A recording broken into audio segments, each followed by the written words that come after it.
Ben ritrovati con l'informazione locale di Radio Adige Verona Network, focus sul tema del coronavirus. Su base nazionale purtroppo si superano sicuramente i 100 contagiati. Queste le parole del presidente della Lombardia Attilio Fontana. Aumenta quindi il bilancio dei contagi rispetto al conto del capo della Protezione Civile Borrelli, diffuso questa mattina presto, che parlava di 76. Contagi in 5 regioni, soprattutto Lombardia e Veneto. 2 i decessi, una donna nel Lodigiano e il 78enne Adriano Trevisan di Vo Euganeo, provincia di Padova. Anche la donna deceduta in Lombardia era ultra settantenne e debilitata da una polmonite. Attivato dalla Regione Veneto il numero verde 846 23 40 per informare i cittadini che temono di essere entrati in contatto con il coronavirus. La decisione è stata presa alla luce del fatto che numerose persone stanno chiamando il 118 per chiedere informazioni sull'infezione e per evitare quindi il sovraccarico delle centrali operative, che può avere conseguenze sul soccorso a persone effettivamente in stato di necessità. I tecnici della Regione precisano che le persone che temono di essere entrato in contatto con soggetti infetti ma che non hanno alcun sintomo o che presentano lievi sintomi come febbre o tosse senza difficoltà respiratorio non devono chiamare il 118 e non devono recarsi in ospedale. Devono invece rivolgersi al numero verde che, in base alle notizie riferite, fornirà tutte le informazioni e le eventuali istruzioni sui comportamenti da adottare.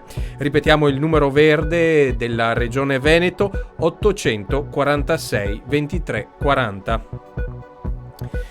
Le università del Veneto resteranno intanto chiuse per l'emergenza del coronavirus. Lo ha annunciato ieri il presidente del Veneto Luca Zaia, precisando di essersi consultato con i rettori dei vari atenei della regione.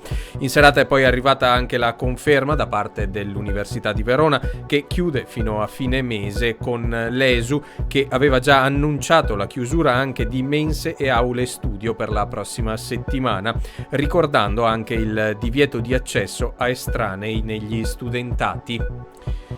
E intanto all'ospedale di Schiavonia nel Padovano vige la quarantena, almeno 450 in tutto le persone chiuse all'interno dell'ospedale a causa dell'allarme per il virus fra pazienti e dipendenti. L'ospedale sarà lentamente svuotato. Per tutti ieri è stato effettuato il tampone per accertare l'eventuale contagio e i controlli sono risultati negativi. Buone notizie invece dall'ospedale Spallanzani di Roma, dove il paziente cinese positivo al coronavirus è ricoverato da alcune settimane, sembra essersi negativizzato ed essere quindi in salute. L'uomo, insieme alla moglie, era passato anche da Verona per una vacanza prima di essere ricoverato.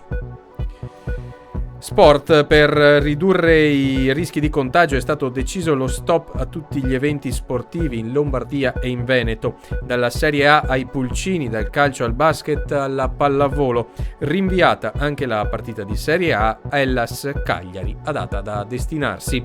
Con questo è tutto, arrivederci al prossimo appuntamento con l'informazione locale di Radio Adige Verona Network.